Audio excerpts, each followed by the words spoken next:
Ayo semangat. Semangat.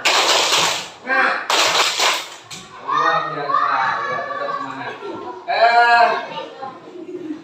Dalam pembelajaran hari ini kita membahas tentang pendidikan Pancasila. Dari pendidikan Pancasila ada berapa anak Pancasila? 5. Coba sebutkan sila yang pertama sampai yang terakhir.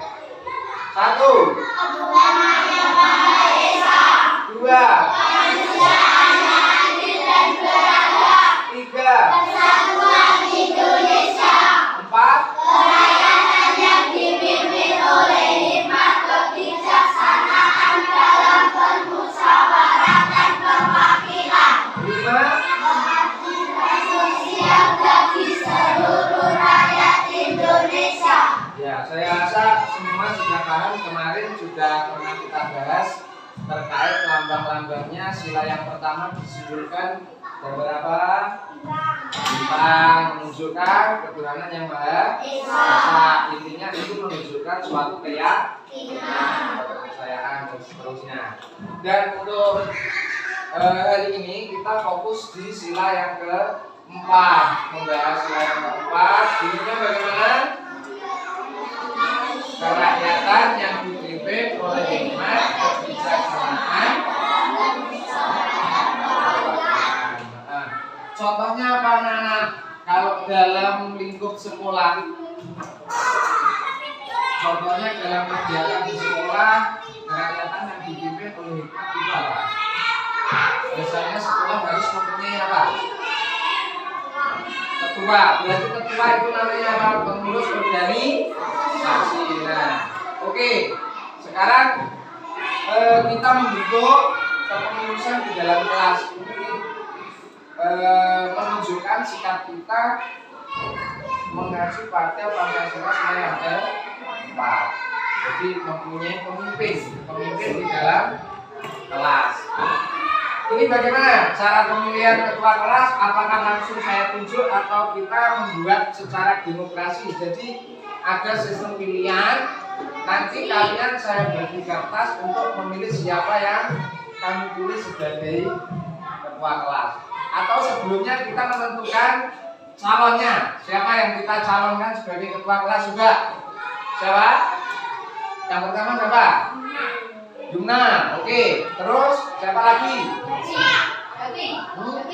Gapin. Terus? Risma. 3 kurang 1. Nanti 4. Ya, Kaila. Tapi maaf. Kalau bisa dua-dua juga. Nanti yang cewek 2, yang cowok juga 2. Ayo, yang cowok Gapin sama Bijan. Terus yang cewek Kaila sama Risma ya, atau Yumna. Nah, jadi nanti kita voting. Cara votingnya bagaimana? Kamu punya pilihan. Ini saya tuliskan, berarti calonnya ada 4. Calon ketua.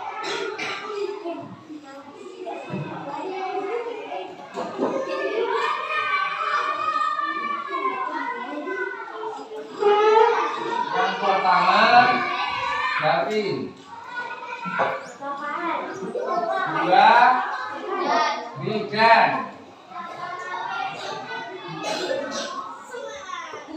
3 Risma.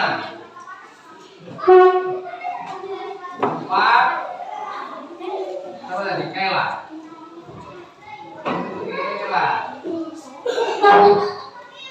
Nah,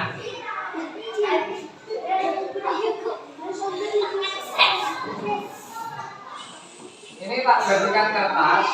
Nanti kamu menuliskan sesuai dengan pilihanmu siapa yang akan kamu pilih. Dan nanti dikumpulkan lagi, kita hitung bersama-sama siapa yang memperoleh nilai terbanyak. Ya, kita belajar demokrasi dan belajar membuat atau menyesuaikan dengan sila yang keempat.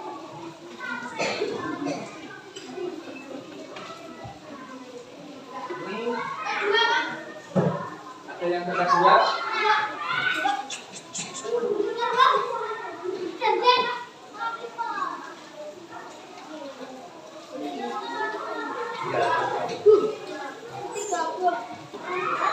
Nah, ditulis namanya, terus dilipat seperti ini. Ditulis namanya, dilipat seperti ini. Ya, nama dari keempat ini silakan siapa yang kamu pilih. Dan nanti yang terbanyak berarti yang menjadi ketua. Nah, sepakat ya? Oke. Ya, dilipat seperti ini, ditutup. Nah, terus ini dikumpulkan. Kalau sudah dikumpulkan, kumpulkan. Ayo cepat, hitungan 1, 2, 3, selesai yuk. Sudah. Sudah. Sudah.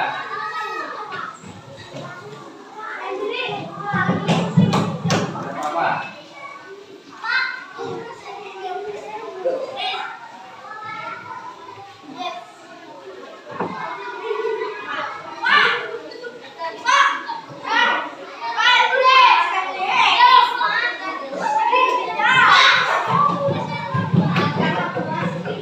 Ya, sekarang diperhatikan. Saya minta tolong 1 atau 2 ke depan untuk membacakan ini.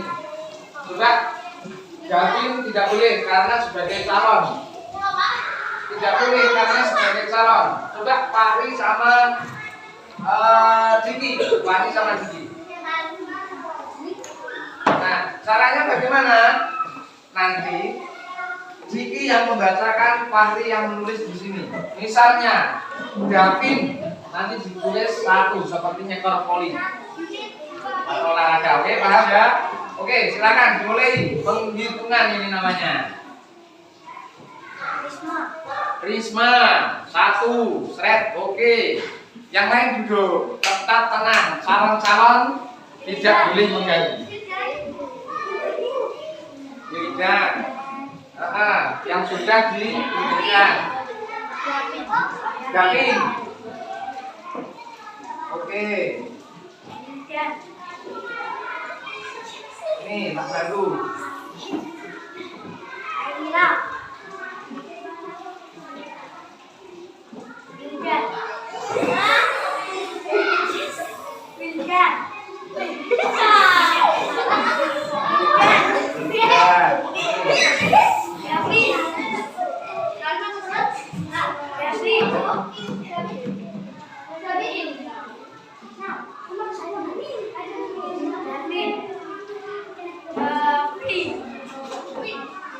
Kosong ini tidak sah. Ini kosong, tidak ada yang dipilih berarti tidak sah. Sobek. Ini juga kosong, berarti tidak sah. Gavin.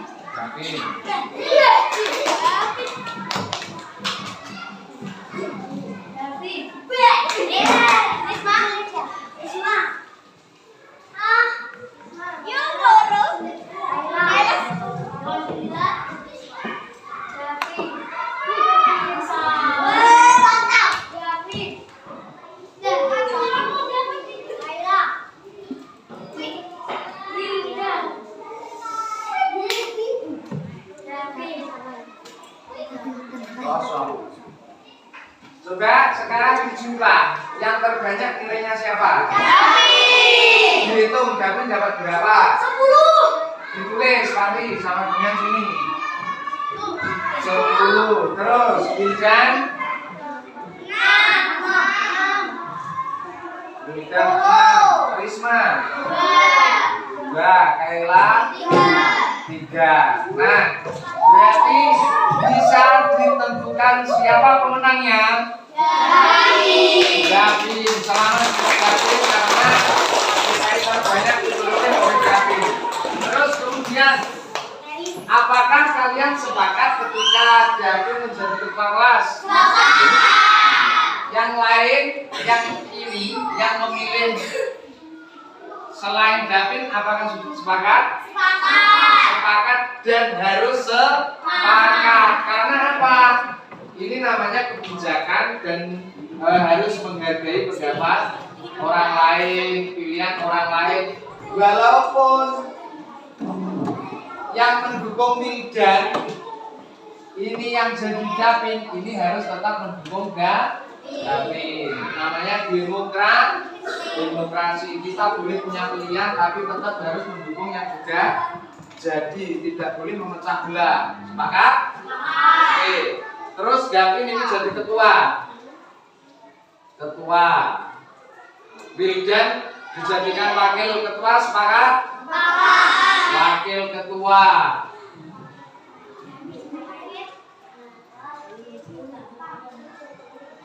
Kaila mendapat 3 dan Risma mendapat 2. Ini bobotnya sama dan kita membutuhkan bendahara sama sekretaris. Ini yang jadi bendahara siapa? Sekretarisnya siapa?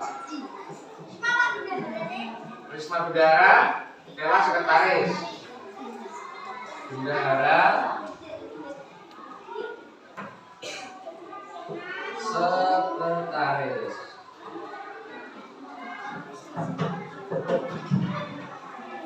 Baiklah, pada kegiatan ini kita sudah menemukan atau mendapatkan ketua kelas mempunyai hasil, yakni Dapin mulai hari ini ditetapkan sebagai ketua kelas, Wildan sebagai wakil ketua, Risma sebagai bendahara, dan Kaila sebagai sekretaris. Selamat untuk yang terpilih. Tepuk tangan.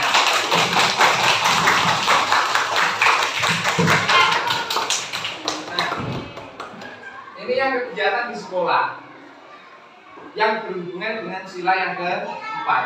Kalau kegiatan di lingkungan masyarakat, apa yang kalian ketahui? Misalnya contoh serupa dengan pemilihan. Pemilihan apa? Pemilihan RT, terus RW. RW tidak ada pilihan. RW sekarang melalui tes. Lurah, kepala desa. Nah, jadi di masyarakat pun kita harus mematuhi kode etik dalam arti kita boleh menentukan pilihan atau dukungan, tapi ketika yang kita dukung itu tidak terpilih menjadi kepala desa atau yang lain atau ketua kelas itu tadi, kita tidak boleh memecah belah suasana. Jadi siapapun yang jadi, walaupun kita tidak memilih, kita harus mendukung. Begitu juga sebaliknya. Dapin nanti misalnya seperti ini. Dapin ini yang memilih hanya 10, yang lain ternyata kok memilih Wildan. Itu bukan berarti tidak demen sama Dapin, tapi dia mempunyai hak untuk menentukan pilihan. Walaupun begitu, Dapin menjadi ketua kelas, berarti semua ini menjadi anggota Dapin. Bukan berarti Dapin beranggapan, oh yang 6 berarti pimpinannya Wildan, oh yang 2 pimpinannya Risma. Tidak boleh seperti itu. Itu tidak demokrasi. Oke. Ada yang perlu dipertanyakan? Tidak. Tentang pemilihan? Seandainya di desa atau di masyarakat kita dilaksanakan pemilu, apakah kita wajib mendukung atau memilih? Belum, karena belum mempunyai kewajiban atau belum 17 tahun. Besok di masyarakat itu ada batasan usia, ya. Jadi kalau di dalam kelas, mungkin di dalam lingkungan, misalnya di TPA, di musola, itu membuat suatu kepengurusan, caranya kurang lebihnya seperti ini tadi. Atau ada cara nanti tunjuk jari ngacung, yang pilih Dapin orang berapa ngacung, yang pilih Kaila orang berapa ngacung. Tapi mungkin kan itu sungkan, ada perasaan malu, oh aku kok tidak pilih Dapin, aku kok tidak pilih Fahri misalnya seperti itu. Tapi kalau menulis itu bebas dan sangat bahagia. Demikian, kalau tidak ada pertanyaan, pelajaran saya akhiri. Bagaimana? Ada yang perlu dipertanyakan? Tidak. Terima kasih atas perhatiannya, semoga memberikan bermanfaat. Akhirul kalam, assalamualaikum warahmatullahi wabarakatuh. Waalaikumsalam.